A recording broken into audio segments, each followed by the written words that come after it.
Last time in our Create world, we expanded our storage network and built a brand new workshop to help prepare us for our next big projects in the world. And today, we'll be taking the first steps towards that via a brand new train station along with some hired help to help decorate it. But before we can get into any train related stuff, I need to actually do a little bit of progression stuff. So of course, as everybody knows, in order to do train stuff in Create, we need dirty sheet switches, powdered obsidian and lava, which isn't too bad, except I have like basically no obsidian, so I kind of want to set up just like the worst, most crude obsidian farm that the world has ever seen. And the entire idea here revolves around if my idea works, in that if we build up a little tube of trapdoors like this, and we put one there like so, if I put a lava bucket in a deployer, if I crank this, will it place it in there? Yes. Good, because then we can take that bucket out and reuse it for other stuff, so that's fine. But will it turn to obsidian if we now waterlog this? Yes, it will. And then if we set a smart observer with a obsidian filter, connect that up to one of these with a clutch on it, and then if we just invert the signal like so, that should mean that whenever that's turned on, it's gonna get power. And then we can also just hook this up to here like so. A lava spout with a inwards filter there for lava bucket, and then an extraction on here for empty buckets. And then we just take a mechanical arm from there to there, plonk it there, and that should be a closed little system once we hook up some power and some lava. And then with that there, we're going to power up. Once I throw a bucket in here, bam. I don't know what just happened there, but kind of looks like it's working. Just added a hopper underneath to see if this is working, and yes, it definitely is. So this is flipping, it's breaking the obsidian here.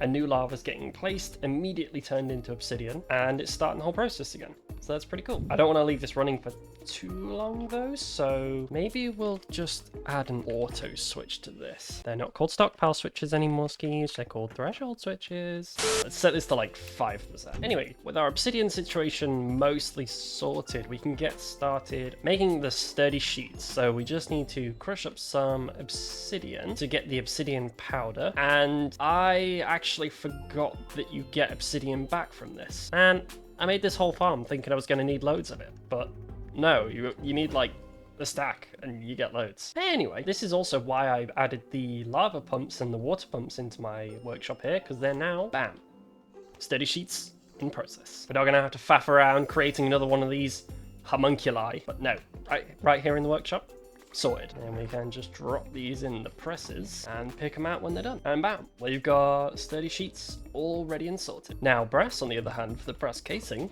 oh, you better believe we don't have any of that. Oh, you know what, actually, the zinc supplies are not looking diabolically bad, so we can afford a little bit of brass, why not? And I realise now that I never put any blaze burners in this thing, so whoops. And with a brass casing side quest complete, we have plenty of train casings. I'm gonna see if I can remember how to make all of the things for this. So I know the train stations themselves, yeah, they take a compass. You make the trains themselves just with the casing, and then the controls are a precision mechanism, a lever, and a casing, I believe. And I don't have any precision mechanisms. Back to the workshop we go. At least this time I actually have this set up, and it's not going to be quite as painful to make them, because, you know, I'm not doing it by hand, although this is weirdly mesmerizing. Ooh. Anywho, I'm pretty sure that's the recipe. Yes, it is. Oh wow, I actually got quite a lot of these. Well, I always need them, so good. And then of course, last of all, now we've got all of this, we just need some tracks. And I think I'm gonna go with the spruce ones here, and that's exactly why I built this contraption here, because this one we can just tear the parts off and replace them. So bam, now this is a rail maker. And then just like that, we are making some pro tracks. Excellent. I'm gonna pinch a little bit of those for later on. And with everything we need to do trains now at our disposal, it's probably about time that we make the train station itself. And I'm thinking it's kind of gonna go in this area. I'm gonna have to move one of these wood farms. I think I'm gonna remove the birch from here and then move the oak to there instead, because I don't use the birch very often, and we've got a massive stockpile of it now, like 10,000 logs, so that'll last a really long time, and I'm probably more likely to use oak than birch, so yeah. Swap those two around, get rid of this plot here. And I would be lying if I said I hadn't already done a little bit of planning in a test world. Not a huge amount, you can see by this. The house that I started designing, it's a cube. I didn't get very far, but it was more just a test of kind of where I wanted the platform to be, which was, yeah, be about in this area with the railway here, and then I think it's gonna go off to the north that way, because I want to expand upwards probably to this area with the dark forest, because that'll be nice and flat for further projects, which I may or may not have mentioned, I don't know, but I think the next big project I want to work on in the world is like getting an industrial farm area set up. So building a giga power plant and a bunch of really, really obnoxiously over the top farms for certain things. Sounds fun. But obviously I don't want to do that at my base because I would like my game to run at more than 5 frames per second. So yeah, train time. And on top of that, we get to have fun with train logistics and item delivery and stuff. You know, that thing we were doing in the last world before it exploded. Anyway, like I said, I need to get this farm moved out of the way, get it moved to here, and get building, I think, because there's a lot to do.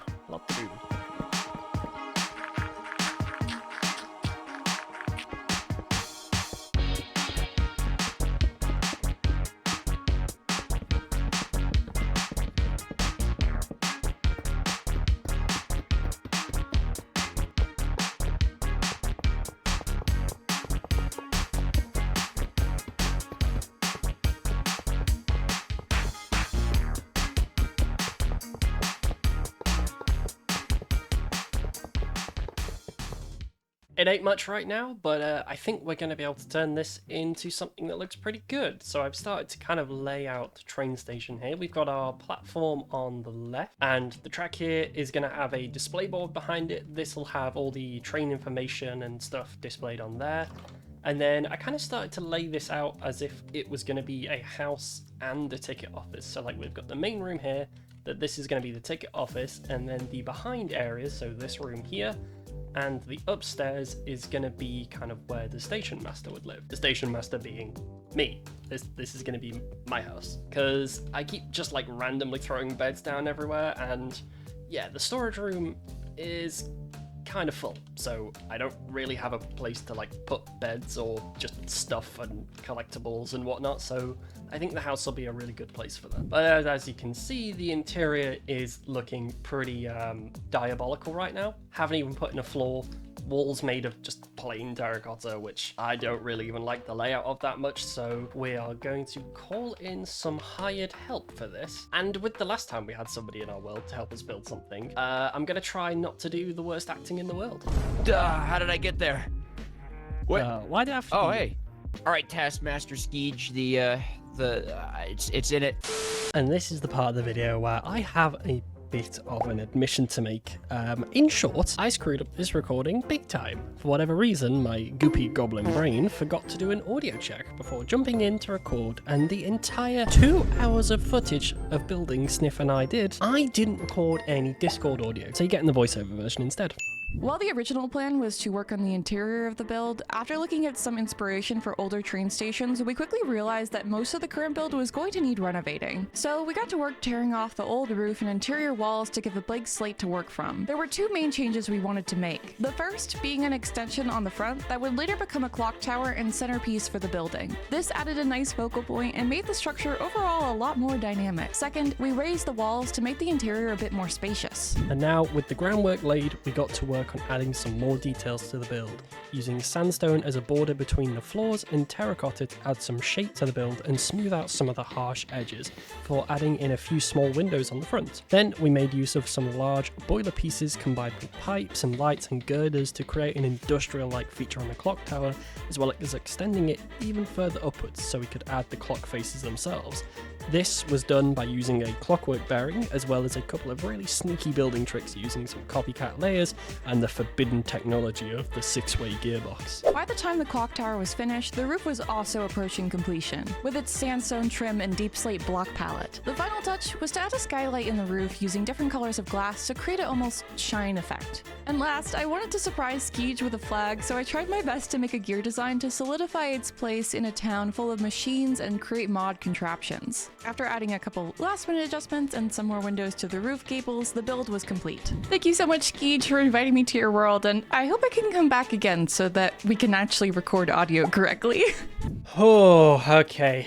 It's taken me about 2 weeks to get back in front of the microphone after that incident. I done goofed real bad. But even though my disastrous audio problems aside, I still think this build turned out so well. It looks so good. A massive thank you to Sniff for coming onto the world and hanging out with me and stuff, and also going out of their way to record those voice lines for me, because I done goofed, yeah. So big thank you to Sniff. Everyone say thank you in the comments. But initially the plan was gonna be to kind of help with the interior and stuff, and then in the end we ended up kind of tearing the whole thing down and rebuilding this masterpiece. So the interior is looking pretty sparse, and I have absolutely no idea what to do with it, so that's going to be the only thing I've kind of decided is the upstairs here is going to become kind of like my bedroom slash trophy room, so things like the armor trims I want to collect,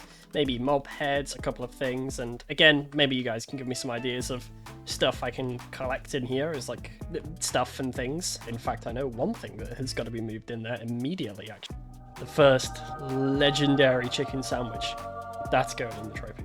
And of course, it's going to go front and center. Pride and joy. You know, most valuable thing we own right there. But I'm going to be honest, I was really banking on the building of this to be a sizable portion of this video. And now, I got a lot of time to fill out, and I was not prepared for that. So I need to kind of just run around and remind myself what I was doing here and figure out what I actually want to do next. We do have a railway to build to an industrial district, but my brain does not want to do that right now. We could definitely use an overhaul of this area. Maybe some exterior walls going around the place would be good. Or we could make our lives easier with the train stuff by fully automating the sturdy sheet. Because that terrible obsidian farm I made earlier is gone, and these are my last 16, so I do kind of want an infinite supply of these, because you do get through them eventually. And in this pack, they do have a couple of uses, and they are pretty nice things to have on hand, so yeah, we'll automate these quickly. And I guess why not make use of the train station here? We haven't really got anything going on underneath this, and I do have this little cubby hole as like a perfect space for a basement. So yeah, we'll dig down underneath this, make up like a bit of a basement, and go from there.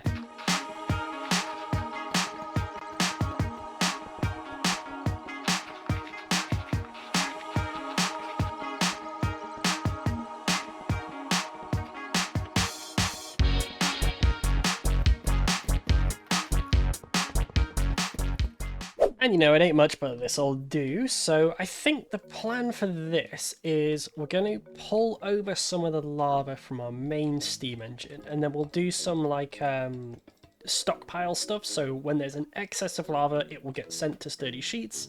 If we start using too much of it, it'll stop making these, which I think will be pretty good. So obviously we'll want a tank in here for storage. We'll also then want to spout the liquid out into a bucket, which then goes into a deployer, which is then mined by a drill when it turns to obsidian. We're then also gonna need some crushing wheels to turn that into powdered obsidian, and then we need lava again to spout on top of that to turn it into the sturdy sheets. Of course, I have no idea how I'm gonna lay this out just yet, so I think I'm gonna do the easy part first, and I'm going to dig my way through and bring some lava over to this area. After locating the source of the lava underneath here, I believe this pipe is the in pipe. This is what pulls all of the stuff out. of the cauldrons into the tank. This one goes to the blaze burners, so we don't want to touch that one. This is the one that goes to the inside, right? So we can pull from this pipe. And I just want to do a little bit of science here, and yes, that already answers my question. So we've got a pump above here pushing down into this pipe, but if we have another pump that is not powered, then we can shut off the flow of lava. That's really good to know. So with some pretty simple redstone, we can just link this to this, and then when we hook this up, that should start pulling lava towards it. No? Why not? Because it's got nowhere to go. Okay, fair enough. So then realistically, all we should need to do is put a redstone link on this, and then one on here, and then I feel like we need to invert this. Unless, actually, no, we invert this so that... I can't remember how these work. And I think with just a redstone link, and we set this to inverse mode, we should be able to tell it when it reaches a certain threshold that it's going to turn on the link and therefore stop the power. So if I just replace this with a tank, that should start taking liquid out of here, right? Maybe a bigger tank required for this to work? Ah, okay, there we go. Good. So yeah, that does what I want it to. So in here, I'll just come down and set this to say, oh, I don't know, like 50%. So as soon as that tank is 50% empty, it's going to stop sending lava over here. And it feels wrong to waste lava like this, but oh well, it's fine. But yeah, now we've got all this worked out, I'm actually going to tear this off because I don't want to power these pumps with the power source that's powering the engine. I want to power it with the engine itself. I have no idea if that made sense, but it's what we're going with. Which actually turns out is going to be easier than I anticipated. I believe these 3 chain drives are the main power grid. Because if I just break through this, yeah, those shafts connect to this, which is the main grid. Good, okay. That does make this a little bit cramped, but it's workable. And with a little bit of cabling that I absolutely categorically refuse to never show you all, it's done. We have lava coming in, we have power brought over, and we are good to go. So as we said before, we're going to have a spout which is going to fill up lava buckets into a deployer here, which we can just do a brass funnel that's filtered, and then the empty buckets will come out this side, which we can then have a mechanical arm maybe tucked in here to just swap them around. Although I have just had a thought that maybe we could make use of some item drains and a vault like this, so we have an input output there and we just roll the item around. I suppose that does mean the deployer needs to come forwards a block actually, because we'd need two drains for the output. And yeah, I think something like this, and I quickly realized now that that was a foolish idea, so I have in fact gone back to the Mr. Mechanical Arm, because, you know, it's way more reliable and this is way more compact. And if we just do something like this and make a little tube of glass, when we waterlog this top bit, every time a piece of lava, is placed in here, it should instantly turn to obsidian. And then to extract it, we just put a normal vanilla hopper, because I found these are a little bit more reliable than chutes or anything like that. And then of course we're going to need a mechanical drill connected to a smart observer, so this just only runs as soon as it needs it to. And then of course we just need a mechanical drill in the back there, which is going to break said obsidian as soon as it forms. So hopefully now, we put that in, I need to power that. Good. That would help. Yeah, instantly turns to that, and it gets the next one ready, and because this slab is here, it can't place the next one, which is good. So with that done, we then just pull a belt out of this with some crushing wheels on, and then just whack a funnel on this. And the reason I've left space here is because we need to cycle some of the obsidian back around. And it looks like we should be able to sneak this bell right the way around here, actually, and fit that in there. Uh-oh. How did I not die? That was very close. And then we just need a way of separating the items out into the different areas, which I think should be a simple enough matter of 2 funnels. 3, we need an input. And then I guess we'll just use a vault for it, and we'll put that here. We'll have an input into that, outputs on either side, This one will be powdered, this one normal obsidian, and then if we just grab an item drain, that can just roll over to the side there. Good. And that way it's just going to keep recycling the obsidian until there's none left. And then the last process is actually relatively simple because we just now need to make the sturdy sheets, which is spouting them with lava and then squashing them with a press or two. And with the lava hooked up there, that is sturdy sheets fully automated. Love that. And then all we need to do really is hook this up to some storage, which I think I may put... why not? We'll just chuck it here. And I guess all we need going into that is then just a funnel, and they can start filling up there. And, you know, this certainly is not the cleanest factory I've ever built, but it'll get the job done, and it really is just stuff down in a corner, so I'm just gonna pretend it doesn't exist, basically. However, I think I've stalled long enough. It's about time that I actually get to work on this railway, even though I really don't want to. So, first of all, we gotta build ourselves a train, which I think I'm gonna go try and steal a schematic from the old version of Project Create, the trains that I built for the item delivery of like all the ore stones. I really like those little trains I did. So I'm gonna go see if I can find some screenshots and or some schematics of them and yoink those designs.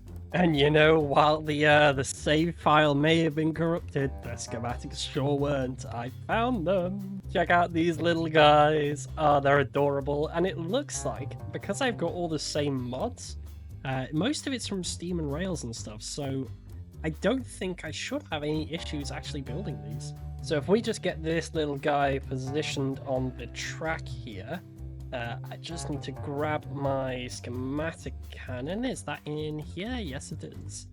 And then we can go ahead and grab ourselves a material list, which I see a wild amount of comments, by the way, of people wondering how I get the ingredients list on the clipboard. And this is how. You literally just put it in a schematic cannon with a schematic in, and bam, does it all for you. And it took a little bit to get it all together, but thankfully I had most of it already. So we should now be able to throw that in, do one last check, super glue, and then it should be good to build. Although that is weird, it's not placed some of the blocks inside the panels there. That's weird. I've not seen it do that before. And then lastly, if we take our train station there and create new train, yep, that connects, and then assemble. Nice, we got ourselves a little train. Okay, so now it should be working. Yes, nothing being left behind. We have a nice little train. Although, actually, one last little adjustment I'm going to make is I'm going to replace the blaze burner here with a seat so I can manually drive this. And I have no wool, so that will have to wait till later, I suppose. But for now, I've got a whole lot of train track to place. And I think the route will probably go like a nice big arc through this bit of terrain, kind of following the land instead of being one straight bridge. So we'll have it come maybe around the outside of this biome, around here, across this bit of river. There's a mountain here, so maybe we'll dig a tunnel that curves around and then comes out into this dark forest biome, which obviously we'll then need to deforest, but that should be a nice big flat area for us to work on. And then maybe in future, you know, around this area, we can do some kind of junction, have it come off this way, and then up over the ocean into this plains biome for something else in the future. I think as I'm building this, I'll probably build the intersection here as well, but not really take it any further than the scary skeleton tower that I still haven't really explored. So I think it's probably about time we get the horrifying thing that is Skeechcam in and get building. Wait, I've just realised my schematic cannon has erased half my train station. What a bastard.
Oh, holy moly, that was many tracks and blocks placed. But I think we are actually getting pretty close to done. I mean, we're not, like, decoration-wise, we're nowhere near, but actual track-wise, I think this thing is looking pretty good. So we're literally just going to hop in here, we're going to take a ride.